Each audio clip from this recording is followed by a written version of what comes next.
Oke, bismillahirrahmanirrahim. Assalamualaikum warahmatullahi wabarakatuh. Pada video kali ini saya ingin mencoba meneruskan tutorial dari video yang sebelumnya berjudul Microsoft di sini part 1 untuk yang pertama. Hari ini pada video yang kedua saya akan melakukan pembahasan tentang virtual access point. Apa sih virtual access point itu?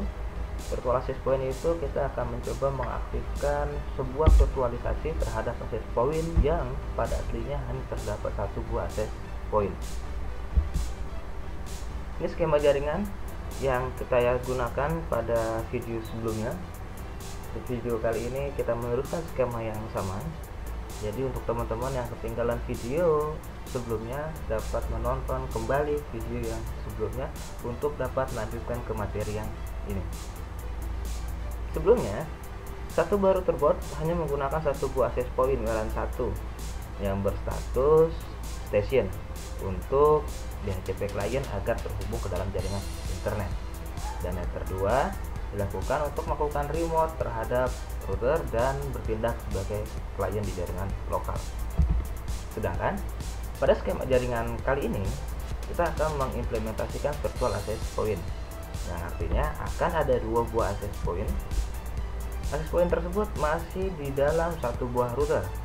WLAN 1 berstatus station, virtual access point berstatus IP address, yang artinya agar bertindak sebagai pemancar jaringan, bukan sebagai penerima seperti WLAN 1. Virtual access point akan kita aktifkan sebagai DHCP server, yang artinya akan memberikan alokasi IP address dari DHCP pada klien yang ingin terhubung ke dalam jaringan tersebut. Virtual access point pula kita implementasikan IP address 192.168.10.1. Lalu bagaimana cara pengimplementasiannya? Kita sama-sama buka lagi Winbox kita, lakukan remote kembali ke dalam jaringan.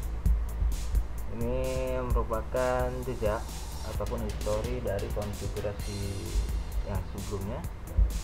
Jadi bisa tinggal connect. Pastikan ketika kita ingin melakukan implementasi yang baru, kita tes dulu uji konektivitas ataupun jaringan yang sebelumnya. Uji konektivitas dapat kita lakukan dengan melakukan uji terhadap jaringan internet. Ping 888. Oke, jaringan sudah berjalan, berarti jejak histori pada video sebelumnya masih terekam. Untuk memberhentikan ping ini kita bisa menggunakan Ctrl C. Di mana sih letak dalam pembentukan virtual access point tersebut?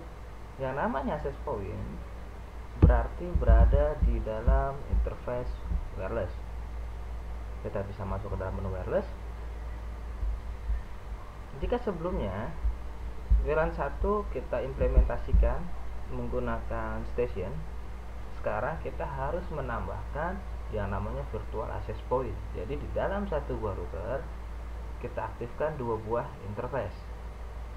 Caranya adalah klik tanda tambah ataupun add, pilih virtual. Name-nya biarkan saja WLAN 2. Kita geser ke tab wireless. Nah, di sini IP address, SSID. SSID itu berarti klien akan terhubung ke dalam jaringan wireless kita atas nama wireless siapa.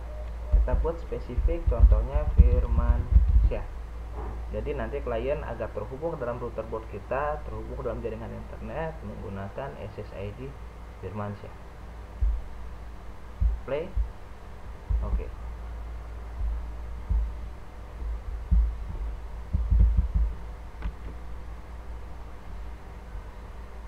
Sampai sini belum selesai. Kita baru saja mengaktifkan dari virtual access point tersebut, tapi kita belum mencoba implementasikan security-nya. Pada video kali ini saya ingin mencoba implementasi security menggunakan WEP dan WPA, belum menggunakan hotspot login.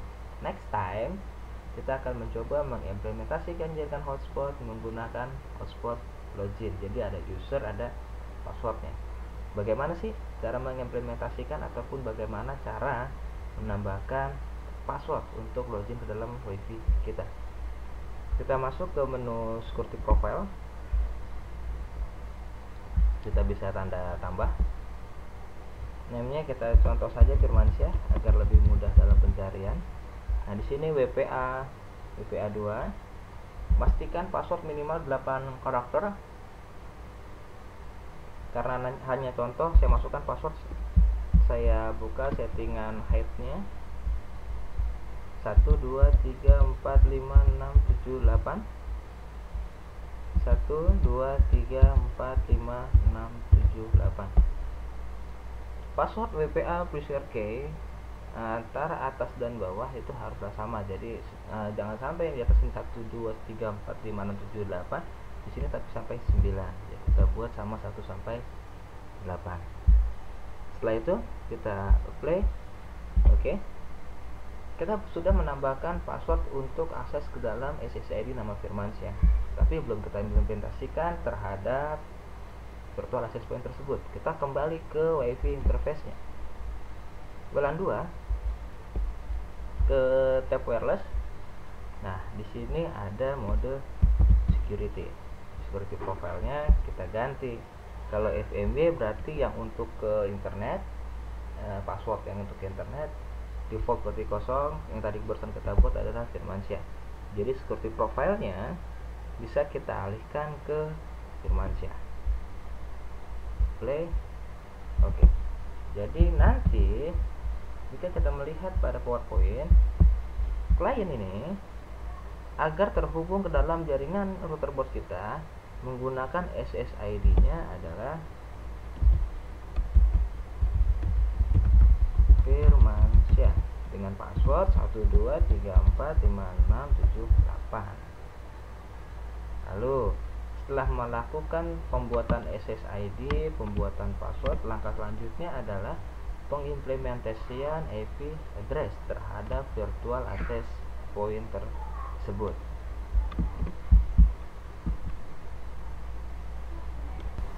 Bagaimana cara melakukan implementasi IP address terhadap WLAN 2?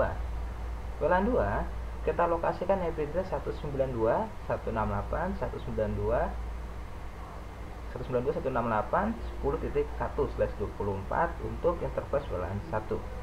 Jadi kita masukkan IP address-nya, kita perbesar dulu agar teman-teman di sana terlihat dengan jelas.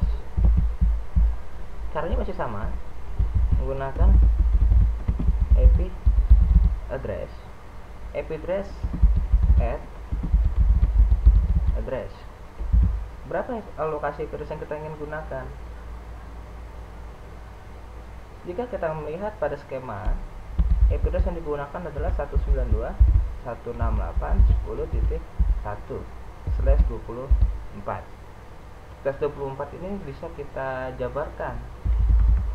Kalau kita jabarkan berarti dia netmax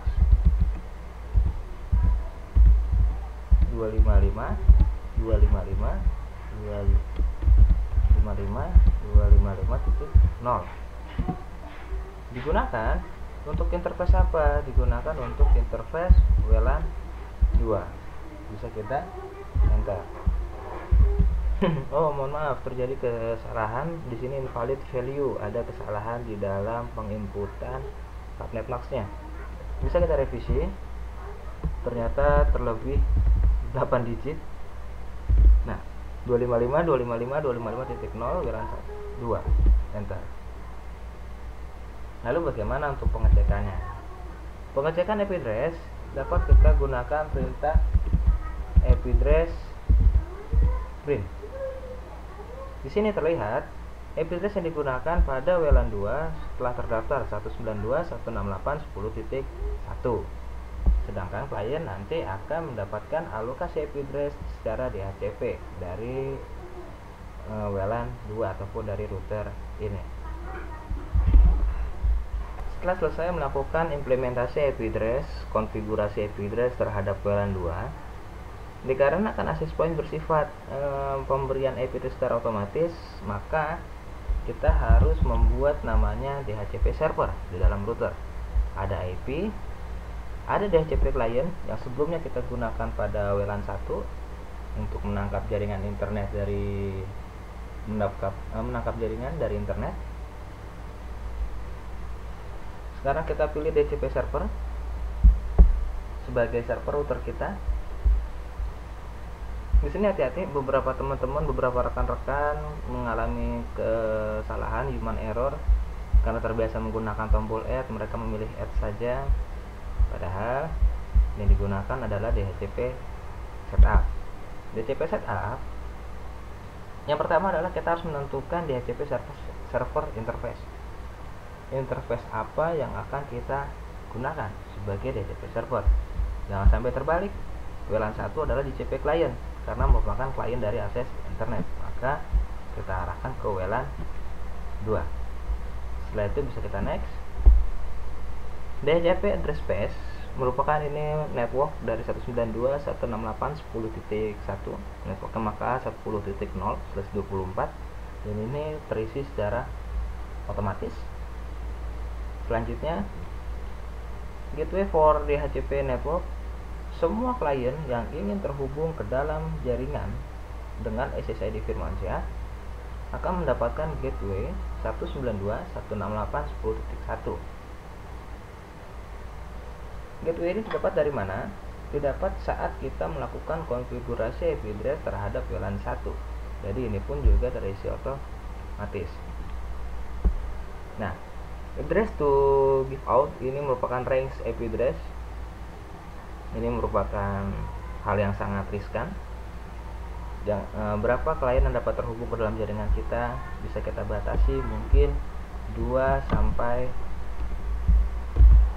10 saja, ataupun 2 sampai 5, ataupun dia fleksibel tergantung kebutuhan kita. Jangan sampai kita buat 254 klien semuanya dapat terhubung ke dalam jaringan kita.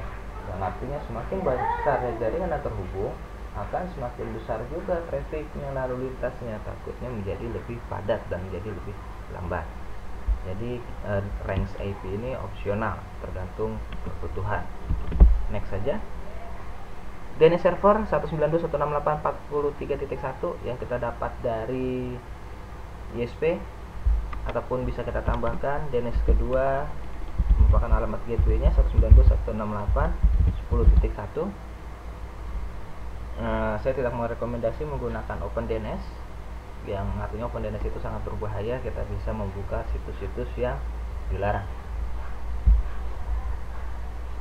List time ini kalau kita berbicara ke anak warnet, list time ini sama seperti billing, dan ini sangat riskan juga, dan ini sangat penting juga. Jangan sampai list time ini hanya sebatas 10 menit. Bisa kita buat list time mungkin 3 jam, 4 jam, ataupun 8 jam kerja, tergantung kebutuhan. Ini ingin kita implementasikan berapa jam sekali orang harus berebut IP address, karena sistem DHCP adalah berebut IP address. Yang cepat dua terkoneksi, dia akan terhubung ke dalam jaringan. Jadi selama 8 jam sekali, klien yang terhubung akan mencoba melakukan verifikasi user kembali ataupun memverifikasi password kembali. Di sini setup has complete successful. Lalu kenapa masih berwarna merah? Berwarna merah artinya belum ada klien yang terhubung ke dalam SSID kita. Bagaimana untuk melakukan pengecekan SSID kita ataupun WiFi kita telah berjalan? Kita cek ke klien.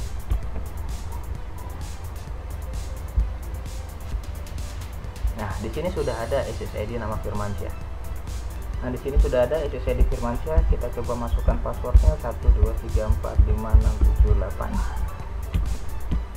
1234568. Kita coba next. Di sini masih internet akses. Kita coba kembali buka routernya. Kita refresh. Di sini sudah terbaca jaringan 10.1. Kita coba connect. Untuk melakukan pengecekan apakah jaringan kita telah terhubung ataupun implementasi kita telah sukses, kita dapat menggunakan perintah ping yang kita tujukan untuk jaringan klien. Jaringan klien dengan alokasi IP address 192.168.10.10. Kita cek IP address terhadap klien. Apakah benar telah mendapatkan IP address secara DHCP?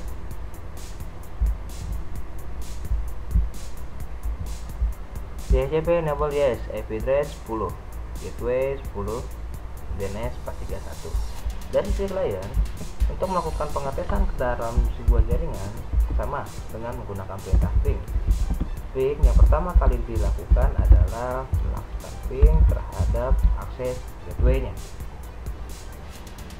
Setelah selesai melakukan konektivitas terhadap gateway, barulah kita dapat melakukan uji konektivitas ke dalam jaringan internet. Sekian dari saya. Assalamualaikum warahmatullahi wabarakatuh.